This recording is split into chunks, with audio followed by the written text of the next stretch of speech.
23 मार्च 1931 की शुरुआत भी बाकी दिनों के जैसी ही हुई थी। अंतर बस इतना था कि जोरदार आंधियां चल रही थीं, लेकिन लाहौर सेंट्रल जेल में बंद कैदियों को शाम के 4 बजे तब अजीब लगा जब वार्डन चरत सिंह कैदियों के पास आए और बोले, सभी कैदी अपनी अपनी कोठरियों पर चले जाएं। कारण पूछने पर ना बताते हुए सिर्फ इतना कहा कि आदेश ऊपर से है।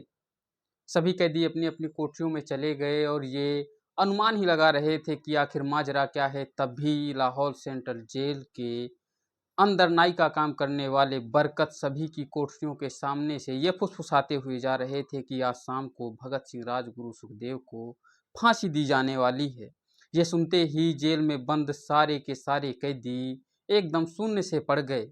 सभी सारे कैदियों ने बरकत से गुहार लगाई कि क्या वो भगत सिंह की कोई भी चीज़ उन्हें ला कर दे सकते हैं, ताकि वो सब अपने आने वाली पीढ़ियों को ये बता सकें कि आज़ादी की लड़ाई में वो लोग भी भगत सिंह के साथ जेल में बंद थे। बरकत भगत सिंह की कोठरी में गए और वहाँ से उनका पेन और एक कंघा उठा के ले आए।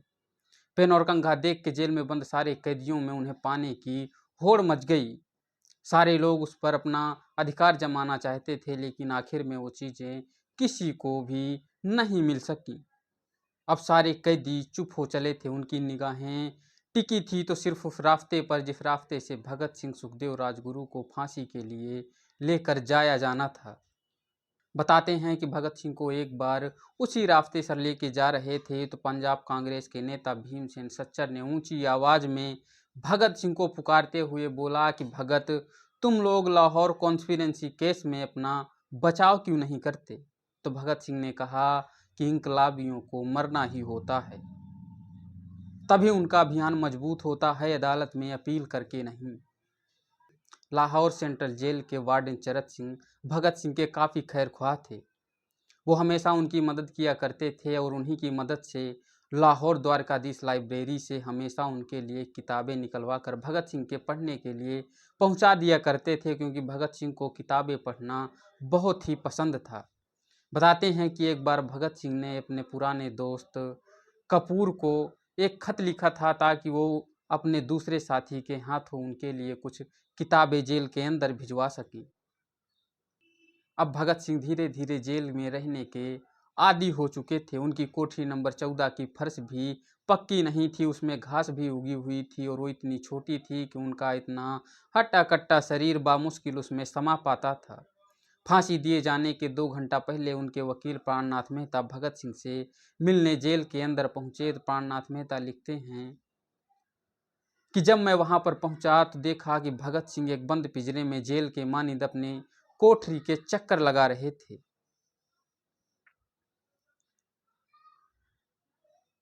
जैसे ही भगत सिंह ने प्राणनाथ मेहता को देखा, लपक कर बोला कि क्या आप मेरी किताब रिवॉल्यूशनरी ऑफ लेनिन लेके आए हैं? जैसे ही मेहता ने भगत सिंह को किताब दी, भगत सिंह तत्काल किताब के पन्नों को खोलकर पढ़ने लगे, मानो अब उनके पास अब ज़्यादा समय नहीं बचा हो। प्राणनाथ मेहता भगत सिंह को पुकारते हुए बोले कि क्या आप देश को कोई संदेश देना चाहते हैं? भगत सिंह ने किताब के पन्नों से बिना नजरें हटाए कहा, सिर्फ 2 संदेश, साम्राज्यवाद मुर्दाबाद और इंकलाब जिंदाबाद। इसके बाद मेहता राजगुरु से मिलने पहुंचे तो राजगुरु के आखिरी शब्द थे कि हम जल्द मिलेंगे। जब सुखदेव से मिले तो सुखदेव ने कहा कि मेरी फांसी दिए जाने के बाद जेलर से वो कैरम बोर्ड ले लें जो उन्होंने कुछ महीने पहले उनको दिया था।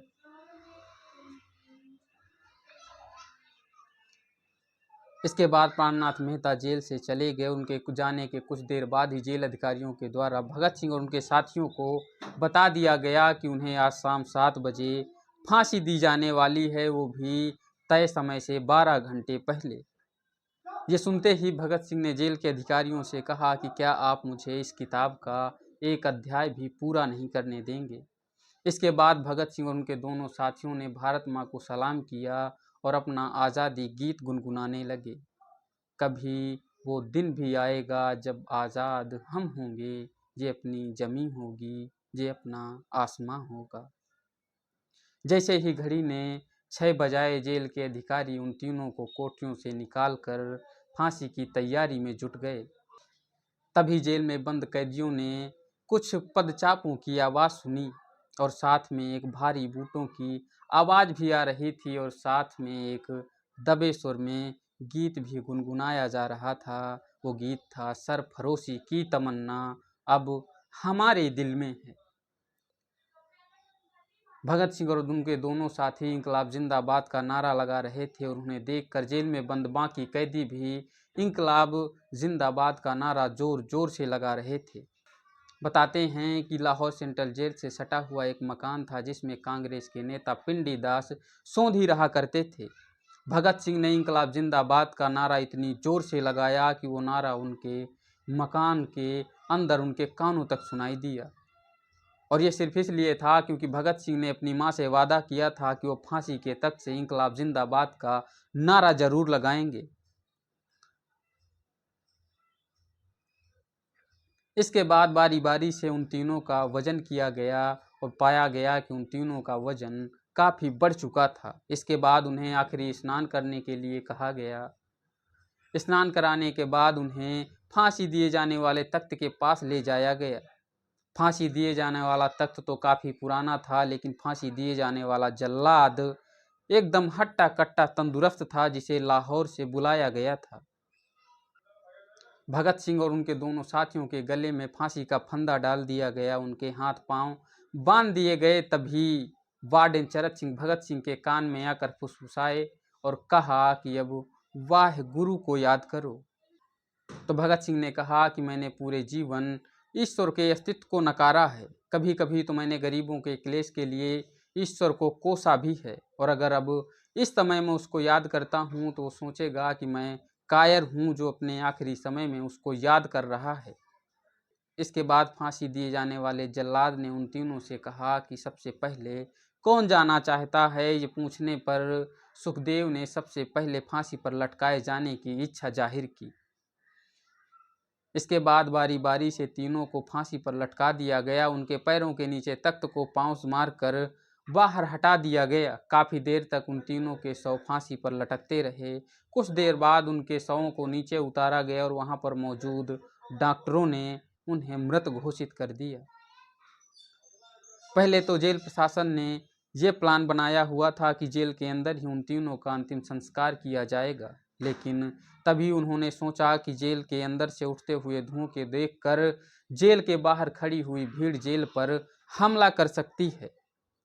इसके बाद उन्होंने प्लान चेंज किया। जेल की पिछली दीवार तोड़ी गई, उसके अंदर एक ट्रक को घुसाया गया और बड़े अपमानजनक तरीके से भगत सिंह, राजगुरु, सुखदेव के शव को उसमें फेंक दिया गया। इसके बाद जेल अधिकारियों ने सोचा कि उनका अंतिम संस्कार रावी नदी के तट पर किया जाएगा, लेकिन रावी नदी में पानी कम होने के कारण उनका अंतिम संस्कार सतलज के किनारे किया गया। फिरोजपुर गांव के पास सतलज नदी के तट पर उन्हें ले जाया गया। इस समय रात के 10 बज चुके थे। चिताएं लगाई गईं। अभी चिताओं में आग लगाई ही गई थी कि तभी अंग्रेज सिपाहियों ने देखा कि उनकी तरफ कुछ लोग बढ़ते चले आ रहे हैं। ये देखते ही अंग्रेज सिपाही वहां से भाग खड़े हुए और गांव के लोग रात भर उन तीनों के शवों के आसपास पहरा देते रहे। अगले दिन दोपहर मजिस्ट्रेट के दस्तखत के साथ पूरे इलाके में कुछ पोस्टर लगाए गए कि भगत सिंह, राजगुरु, सुखदेव का अंतिम संस्कार हिंदू और सिख विधि विधानों के साथ कर दिया गया है। इस पर वहां पर मौजूद लोगों ने कड़ी प्रतिक्रिया जाहिर की। लोगों का कहना था कि उनका अंतिम संस्कार तो छोड़िए, उन्हें ठीक से जलाया भी नहीं गया है।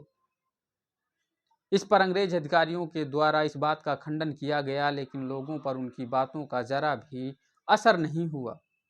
इसके बाद लोगों के द्वारा अंग्रेज सरकार के खिलाफ एक शोक जुलूस निकाला गया जो लगभग 3 मील लंबा था, जिसमें हजारों लाखों की संख्या में पुरुष और महिलाएं मौजूद थी। पुरुषों ने अपने हाथों में काली पट्टी बांध रखी थी, महिलाओं ने काली साड़ी पहन रखी थी और लगभग सभी के हाथ में विरोध स्वरूप काले झंडे थे। और ये जुलूस लगभग 3 मील लंबा जाकर अनारकली बाजार में रुका। लेकिन वहां पर मौजूद लोगों में शोक की लहर तब फैल गई जब वहां पर अनाउंस किया गया कि फिरोजपुर गांव से भगत सिंह का परिवार उन तीनों के शवों को यहां पर लेकर पहुंच चुका है। फूलों से ढके तीनों के ताबूतों में उनके शव रखे हुए थे जो अधजले थे। ये देखकर लोगों के आंखों से आंसू निकल पड़े। लोग फूट फूट कर रोने लगे। तभी वहां पर मौजूद एक संपादक अली साहब ने एक नज्म पढ़ी, जिसका मतलब था कि किस तरह से उन तीनों के शवों को अपमानजनक तरीके से अधजला छोड़ दिया गया।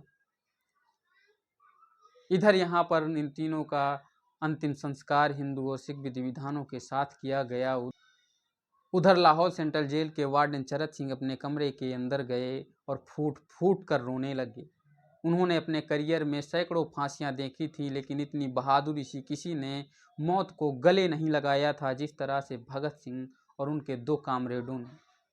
बताते हैं कि भगत सिंह जिस लाहौर सेंट्रल जेल में बंद थे, वहां पर साफ सफाई का काम करने वाले एक मुस्लिम कर्मचारी, जिन्हें भगत सिंह प्यार से बेबे कहा करते थे, जब लोग उन्हें बेबे कहते हुए सुनते तो लोग भगत सिंह से पूछते कि भगत, तुम इन्हें आखिर बेबे क्यों कहते हो? भगत सिंह कहते कि मेरे ज़िंदगी में सिर्फ 2 लोग ही थे जिन्होंने इस तरह से मेरी देखभाल की है, एक मेरी माँ और दूसरे ये।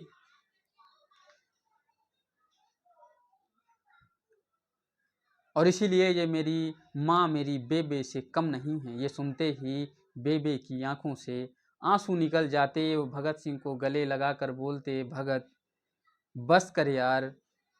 भगत सिंह ने बेबे से अपनी इच्छा जाहिर की थी कि वो मरने से पहले उनके हाथों का बना हुआ खाना खाना चाहते हैं, लेकिन बेबे ने कहा कि भक्ता, तू एक ऊंची जात का सरदार और मैं एक अदना सा भंगी, तू आखिर मेरे हाथों का बना हुआ खाना कैसे खा सकता है? तो भगत सिंह बेबे से कहते कि बेबे, क्या तू मरने के पहले मेरी इतनी सी इच्छा भी पूरी नहीं कर सकता? भगत सिंह ने बेबे से कहा था कि वो मरने से पहले उनके हाथ का बना हुआ खाना खाना चाहते हैं, लेकिन बेबे भगत सिंह की ये इच्छा कभी पूरी नहीं कर पाए, क्योंकि तय समय से पहले ही भगत सिंह को फांसी पर चढ़ा दिया गया। नमन है भारत माँ के ऐसे वीर सपूतों को, ऐसे क्रांतिकारियों को, जिनकी वजह से आज हम आज़ाद हैं, स्वतंत्र हैं। तो ये थी भगत सिंह राजगुरु सुखदेव के जीवन के आखिरी 12 घंटों की कहानी। आपको कैसी लगी कमेंट करके ज़रूर बताएं। वीडियो अच्छा लगा हो तो लाइक और शेयर ज़रूर करें। चैनल को सब्सक्राइब करना ना भूलें। मिलते हैं अगले वीडियो में किसी और घटना के साथ, किसी और कहानी के साथ। तब तक के लिए नमस्कार।